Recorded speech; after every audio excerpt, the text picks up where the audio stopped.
Hey guys, so today I want to do a benchmark comparison here with my iPhone 4 on iOS 7 Gold Master Edition and my 4S and my 5. So you can see here that I'm running it just because I have the new wallpapers running, and yes, you can't have dynamic wallpapers on the iPhone 4, which kind of sucks, but I'm probably going to do a separate review for that, so you will have a look at that. But you can see how when we go inside, yeah, that's the thing. Okay, so let's have a look here, and we'll be using the app Geekbench 3, which is the latest of the Geekbench apps to benchmark. I've been making a speed up test video, putting them up, but if you want to have separate different videos, then yeah, whatever. You can see here iPhone 4S, the iPhone 5, and the iPhone 4, 500 megabytes of RAM, same here. I mean, they kind of like the iPhone 4S, it's like the iPhone 4 but with an extra core, and it really makes a difference. It really makes a difference. You can see here, Apple A4, Apple A5, 800 megahertz still clock at the processor, but one extra core really makes the experience so much more smooth overall in the performance. And then we do have the iPhone 5 with twice the amount of RAM, and then a dual core processor clocked at 1.3 GHz instead of 800 megahertz. Okay, let's run this test. Yeah. I'm sorry if I piss you off.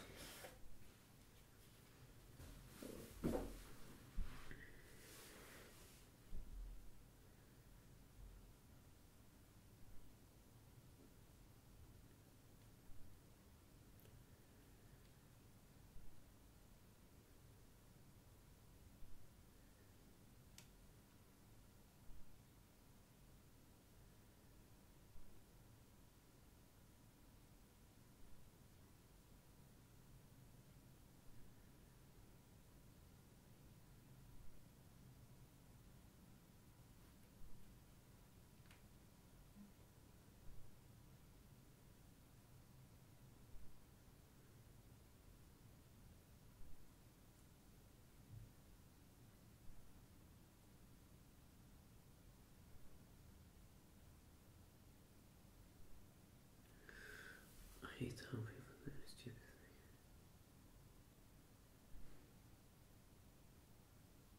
So we got the iPhone 5 score here. I'm reading a text at the moment. I'm just gonna wait here until the iPhone 44s also will finish up.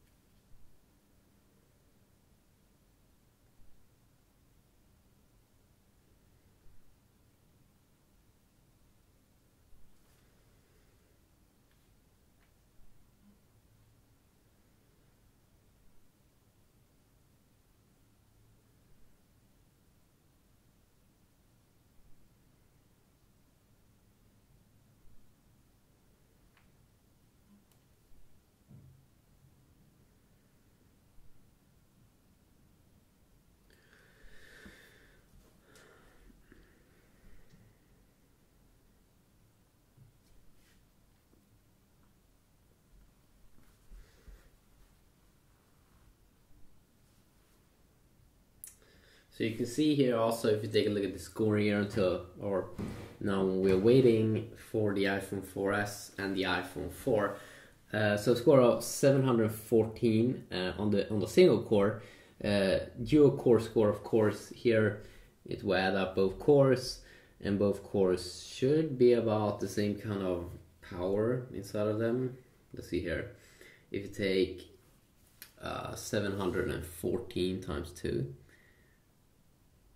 1428. Okay, so one of those cores are a little bit weaker. Yeah, shit happens sometimes.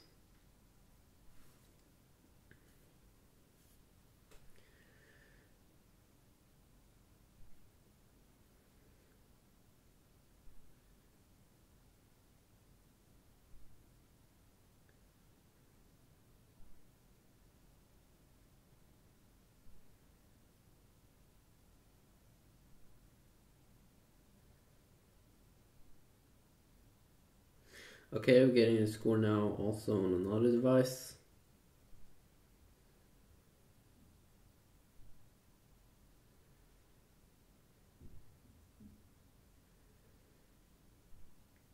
weight.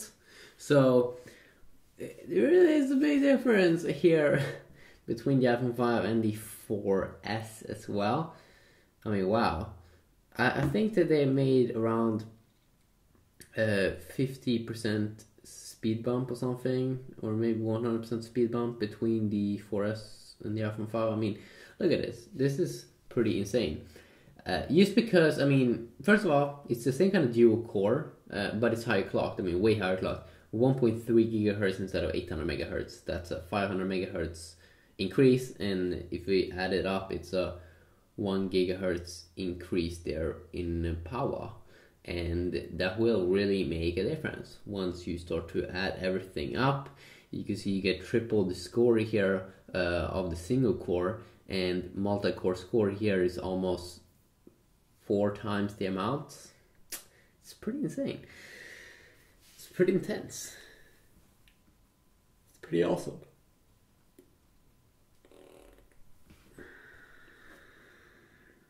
And the iPhone 4 is going to struggle a little bit because it's only single core, 800 megahertz.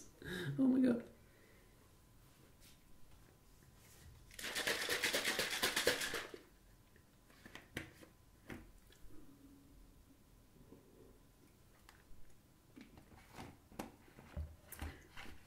Also remember that this is probably the heaviest Geekbench test because it's the Geekbench 3. Then there are versions before that, but hey, this is probably the heaviest one.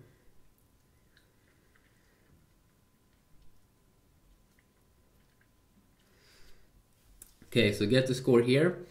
And this is pretty fun. I mean, single core score is almost, I mean, it's kind of like identical to the iPhone 4S.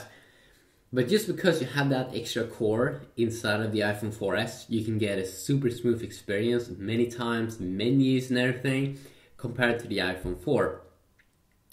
So you can see a multi-core score used half. And that's just because that's one less core. So pretty cool, pretty cool, pretty cool. If you want me to check out something specific in the future as well, let me know about that.